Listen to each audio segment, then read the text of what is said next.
Hi, my name is Deb Enright, and this is Money Matters. Thank you for joining us. And as always, thank you to Daryl Thompson of Raymond James for his generous sponsorship of our Money Matters program. We are moving to a new form of assessments in Tennessee that will affect our students in grades 3 through 12 in Williamson County. PARC stands for the Partnership for Assessment of Readiness for College and Career. Wow. This partnership includes 18 states and the District of Columbia. PARC is developing math and English language arts literacy assessments for grades 3 through 11. These assessments begin in the 2014-2015 school year. Participating in PARC will allow Tennesseans to see how our state performs and grows over time in these particular curriculum areas, as compared to other PARC states.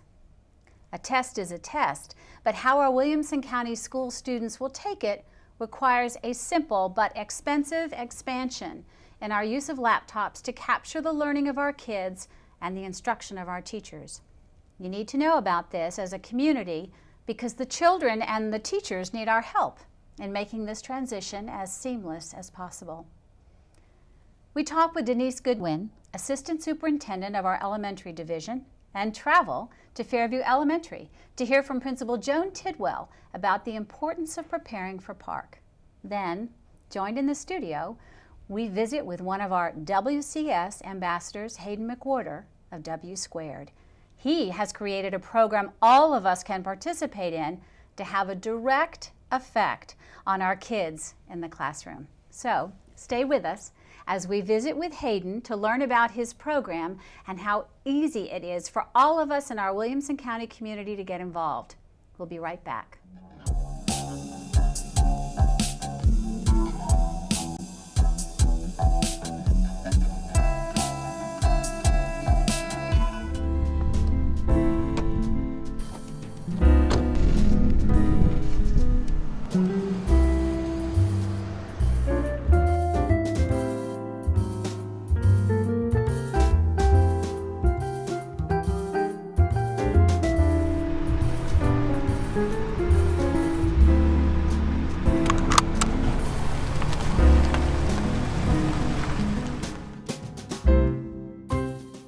Denise, thank you so much for joining us on Money Matters. You're welcome.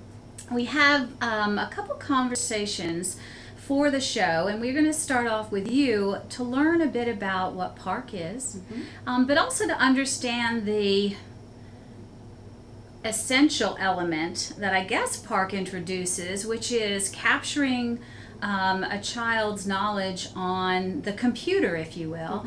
In addition, I think, in the transition year to a number 2, but that's kind of a bit of a jump. So let's start with PARC and kind of how the district views this opportunity. Sure. I'm happy to talk a little bit about it. As you know, it's still in the development stage, and we're waiting to see. Our teachers and our students are getting to do some practice drills with it, but it is online testing. It takes the place of TCAP, and it's for our 3rd, 4th, and 5th graders at the elementary level. Now, with that said, all our students at the elementary schools need to be able to utilize devices to show us what they know. So what we'll be doing in the course of the years with PARC is, well, we've already started, is helping students navigate what it's expected of them to know to be able to take tests online. That's a whole different skill set, as you are aware of. It's one thing to ask a child to put it down on pencil and paper or to cover a bubble. It's another thing to ask them to select, drop, drag, highlight, and put the right information in the right place for them to get credit for their knowledge. So we're beginning at the kindergarten level to start children working on these devices so that by the time they get to 3rd, 4th, and 5th grade, they're pretty proficient. This first round of PARC will be very, very telling. Our hope and desire is that we've instructed the students enough, given them enough practice, that they can show us what they know. That's the most important thing, but it has changed how we test. So I think the word really is practice. I'm so glad you said that. Absolutely. Right? Because it is, as you said, it's a whole nother way to show the achievement. Correct. It's a whole nother way to show what you know. Right. And it's very, very different. It's very new. But it's also, I guess, shows the wave of technology that's going to be necessary for a 21st century classroom or learning center. Absolutely. We laugh about this. PARC is an assessment, and it's aligned to standards, and that's great. But what we also have to realize is we're preparing children for the new world that's out there, the 21st century skills that they're going to need to be successful, both in their educational journey, college, and careers. So we're getting a good jump on this. This is the way of the world, and our boys and girls are going to need to practice and be competent students in the technology world. So even for a little kindergartner. Oh my goodness, yes. I mean, it's crazy, isn't it? It Because is. I guess when you think about the little ones, you're thinking, yeah, there's games they might play in Right. the car, but the delivery of instruction really does occur at this very, very young age. So what is it that an elementary school kind of needs in terms of devices? Is it different K through 2, or is it different when they get a little bit older? And there seems to be this kind of, at least through Williamson County, you look at the whole child, and that means K through Right. 12, as well as trying to develop all their learning styles. So what does it mean to procure the right equipment Right. for these little ones? Right. I think the equipment will remain the same. What we've got to ensure is that it's developmentally appropriate, that the children are learning things. Even games helps them navigate the world of technology. Being able to play games and move your icons or move your people or whatever is going to translate over to helping you take these tests online. So I think it's access to devices that is crucial for us.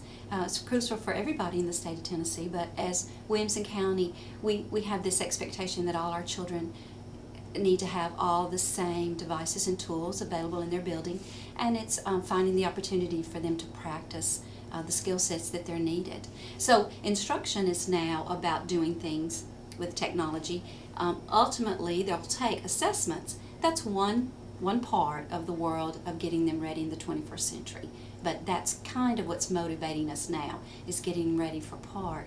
But we recognize even without PARC, we would be need to doing these things. So the teachers are looking forward to having all this different, well, I guess these different kinds of tools Right. to teach. Yeah, absolutely. There's all kinds of tools as our BYOT, came about. But the assessment part, I would say tablets, laptops, those are the things that we're really pushing right now for kids to be pretty proficient on. Do we have enough of We those don't. things? That's a good question. Thank you. We don't. We're always looking for more. It would be great if we had a one-to-one, but we don't. So we're making it work. We're sharing as much as we can right now, and we're making the most of the technology that we have been able to get for our buildings. Thank you so much. This sounds like a wonderful opportunity for our community to get involved as well with Yes. helping our kids get ready for the 21st century. Denise, thank you so much My for taking time pleasure. from your busy schedule to join us on Money Matters. My pleasure.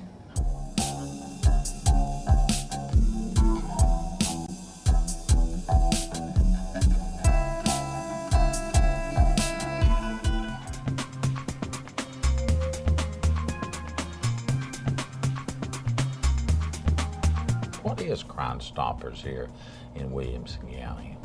Well, we are a organization. We're a charitable nonprofit organization who work with the media, law enforcement, and especially the community to help keep our community in Williamson County safe. Number one, we're not paying you. We're not paying those Crime Stoppers. We're paying the people that call in those tips. Yes. And that helps us just to have a better community. It's important to know that we have a 96% conviction rate on crimes that are called in to Crime Stoppers. We have to give them a reason to come forward with the information they know. People think they get into the court system, they're going to have to testify, they'll have to take off from work. You do not. If you call that tip to Crime Stoppers, you don't have to go to court. You don't have to go to the police station. You don't identify anybody. All you do is give us the information and we'll take it from there.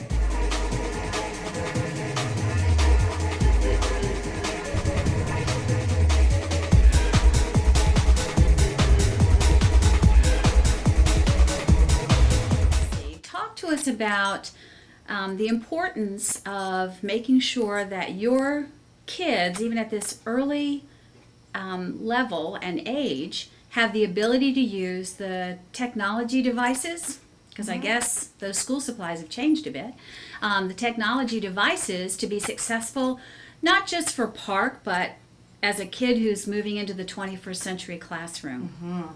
Well, there are just so many requirements of technology on students today, and so many opportunities for students with technology today. And we all want our students to be able to compete globally, and in order to be able to do that, they have to be technology savvy. And there are so many resources out there now with technology that we want our children to be able to go beyond what we're doing in the classroom and to reach out and do problem solving, do research, create things on their own in order to be able to compete globally. So relate that now. We started, Denise Goodwin talked to us a bit about Park coming down the pike, which I think changes things from a number 2 pencil and bubbles yes. to a keyboard. So why is access and having the devices necessary for the success of the kids with these Park assessments? Well, and really it's really a couple of things. One is they need to have practice on the devices and really feel comfortable with the devices so that skill doesn't get in the way of them being able to show what they know. And so it's two different things. It's really being familiar with the device and comfortable with the device so it's not showing that skill. And then they can move into those higher level questionings that the Common Core standards really help children rise to really higher order thinking, and so they have to be able to answer questions at a really deep level. They have to be able to cut and paste and click and manipulate what's on the screen, and so they have to be able to show what they know using technology. So they have to be comfortable with the technology, and then they have to also be able to use the technology to go deeper. And I guess sometimes those of us who have children maybe in different levels, so maybe middle school or high school, think that all kids maybe have access to those technological devices. And I guess it probably is a surprise to some that, particularly in Williamson County, there may be a need county-wide for our schools to help deliver those devices to kids, at least on site in their schools, so that they can, as you say, practice. Could you speak to that a bit? Sure. Most families have some kind of device in the home, but there would be more than one person in that home. So if mom is filling out a job application, or dad's doing some work from home, or older brother and sister might be doing a research paper or doing some work that involves technology, then typically the child that's the youngest maybe misses out on using the technology at home. They just don't have as many opportunities.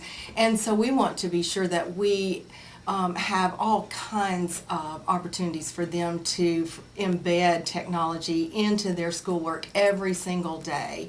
It's just really important for us that they are able to have access to all of the things that having the technology just opens up all kinds of opportunities to our kids. And so our age child may not have the opportunity at home, and a lot of times they don't have the opportunity to bring a device to school because it is the family device. And so we don't want them to be limited in the use of technology because they can't bring their own device. So we want to be able to provide that for them so they have the same opportunities as any other child. And very quickly, I do understand sometimes that availability of resources to purchase those technological devices can be troubling for you with all the other stuff that your budget needs to cover. So who do you reach out to? We have awesome resources through our PTO, through the City of Fairview, who made a commitment to the schools, our central office budget, and our Williamson County ambassadors. Everybody has helped us put technology in the hands of kids, but we've got a long way to go, because we really would like to have every child have that in their hands so they can take it with them from class to class and really not waste time having to check those out every day. That's terrific. Jen, we thank you so much for joining us here on Money Thank Matters. you. It's really great to hear from a school site exactly what the need is, and knowing that the little ones are as important in this whole, needing to get technology into the classrooms as it is for the older kids who are just about ready to step on a college campus. So It's an exciting time. I to be think in it is elementary school. exciting, and it is. really does change that whole learning center classroom kind of concept. It does. Well, Jen, thank you. It's always fun to come to Fairview, Thank you, and Deb. we really appreciate you helping us out today.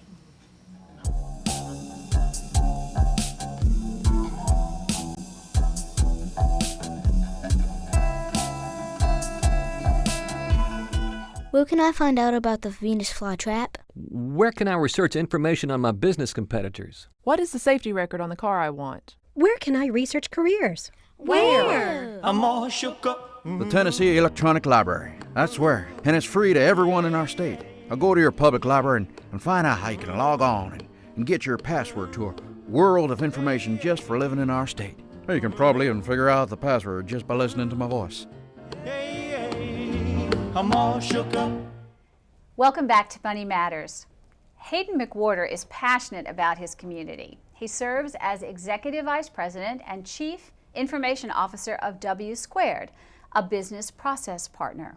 Haden is one of our first WCS ambassadors. We're excited to have him here today. Welcome to Money Matters, Haden. Thank you very much. Well, we thought it would be fun to talk about your initiative, your partnership that came from the program. And I think it's centered so well in our discussion of park and the assessments. So how about if we start with some of the stuff you learned during the ambassador program, and maybe the best way to ask is really simply to say what surprised you.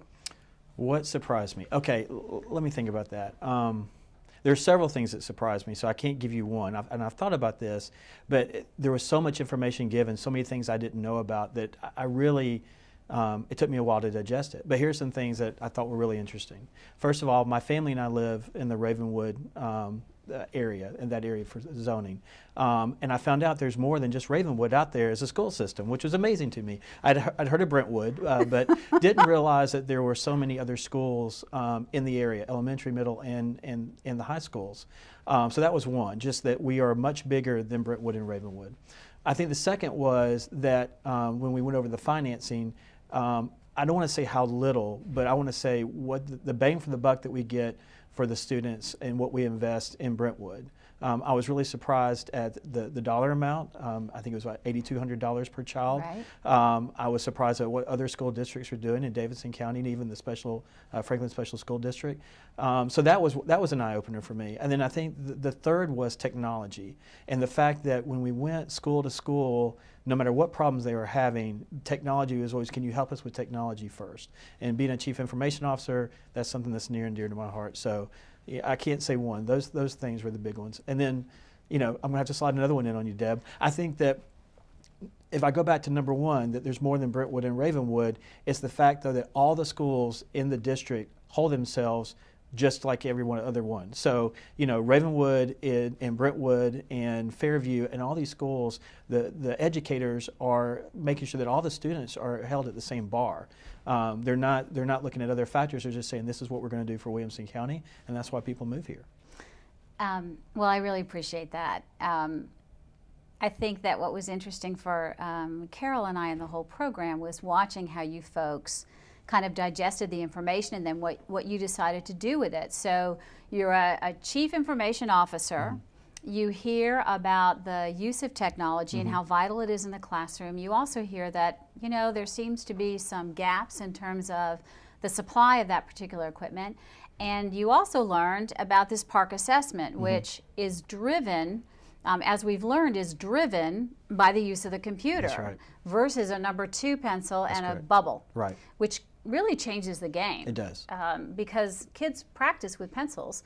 They don't necessarily practice with keyboards, particularly if they don't have access to them. So talk to us about what your initiative was as your partnership for the ambassador program? Well, I think the first thing, to go back to the technology piece and looking at the different areas in the district, is that not every family can afford a computer.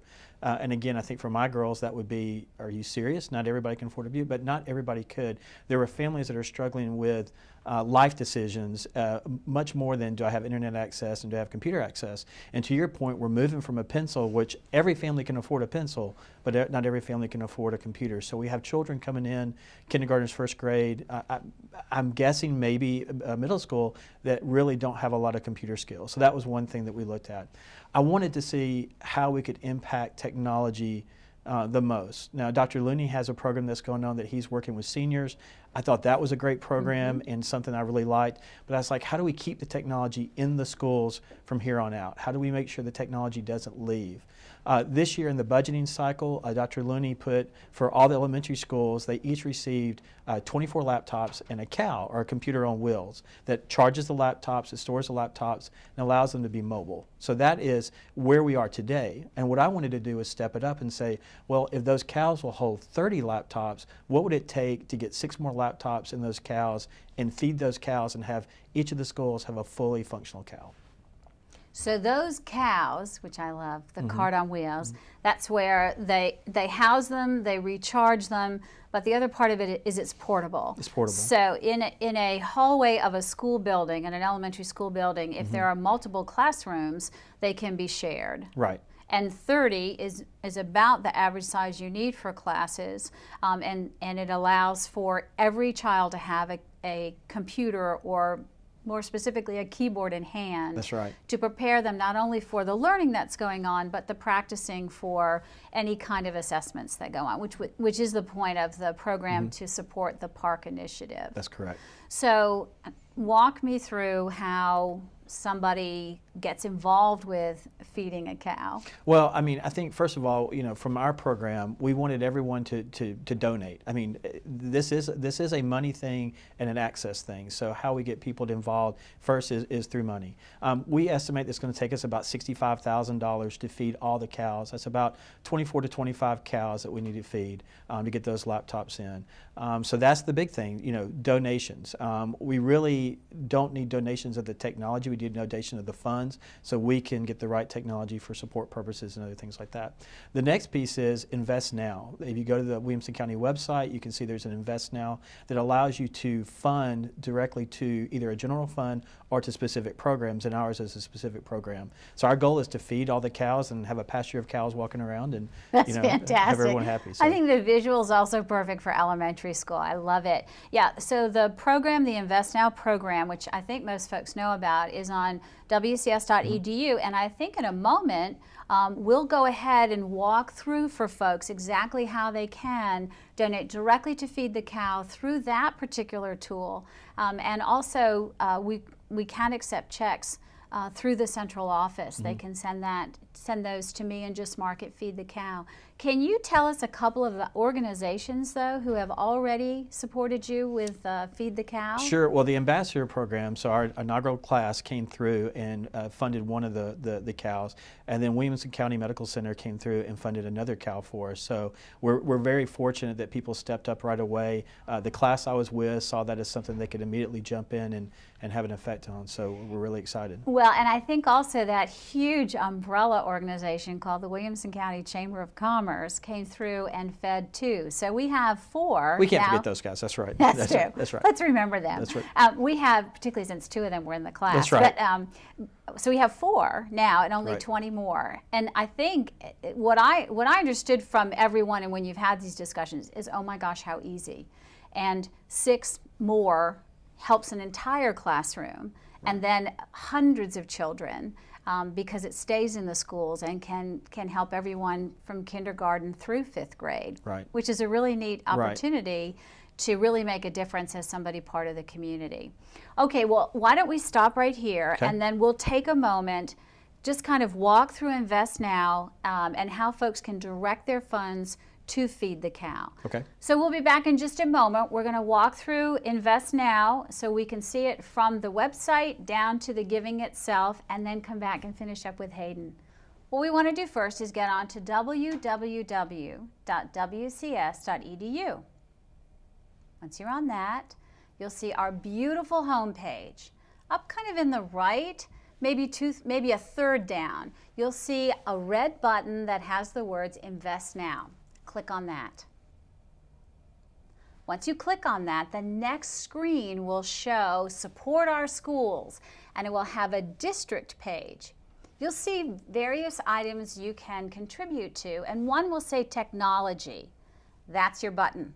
Click on that, and then a PayPal opportunity will come forward. All you have to do is follow the instructions on that. About the second page in the PayPal route, you'll see where a special instructions text box. If you'll put in Feed the Cow, that makes sure that your generous gift will get right to the initiative that Haden has started for our schools. It's that simple. Click Submit, and you're a part of the program. You're a part of the initiative to make sure that our kiddos get enough practice on those keyboards so that we actually capture all their knowledge when the Park State Assessments get started 2014-2015. Well, Haden, I think this is a great program. Oh, thanks. I love the visual. I think it's really cool about feeding the cows. We've made it so that anybody, no matter what their participation level in our schools, can be a part of it. We certainly are encouraged that you've gotten corporate sponsors already. And I can't imagine that it's going to be that much longer until you have an entire pasture. That would be awesome, and that's what we hope to have. I think, just to remember for folks, at this time of year, if you're thinking about giving, your taxes are coming up, where can I give money? Please consider giving to the schools. That's one big piece there. I'd say also, if you're in a community, you're a small business owner and you want to support your school, in that special instruction pot, Feed the Cow and put the school in there. We'll make sure the funds go towards that school because we want all the schools to get it, but you'll have a sense of pride and local ownership knowing that you funded your school. Oh, that's wonderful. Well, Haden, thank you. It's always a blast to spend time with you and learn about all the things that you're doing in the community and how you really have decided to help our schools. We appreciate that you're a WCS ambassador and so willing to help us. Thank you very much. Love being here. Thanks. We'll be back in just a moment with a wrap-up of our Money Matters program. Stick with us.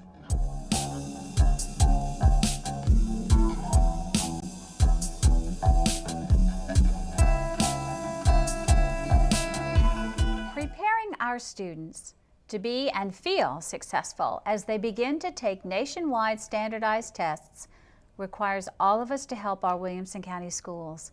The Feed the Cow initiative, created by WCS Ambassador Haden McWhorter, provides an easy and simple way for us to help our youngest learners get ready. The technology you provide through Feed the Cow stays in our schools for hundreds of kids to use in all of their classes: language arts, math, science, and social studies. What a great way to make a difference this year. So whether you have a little one in our school learning to read, or one choosing their college for next year, or grandchildren dazzling you on the stage or the athletic field, or you've been an empty nester for quite a while. As the year closes and you wonder where to invest your hard-earned money to support the future of Williamson County, I ask you to join us and help feed a cow. And that is why money matters. That's our show for today. My thanks to Denise Goodwin, Joan Tidwell, and WCS Ambassador Haden McWhorter for letting us know how we can get involved and how we can make a difference right now. My name is Deb Enright, and this is Money Matters. See you next time.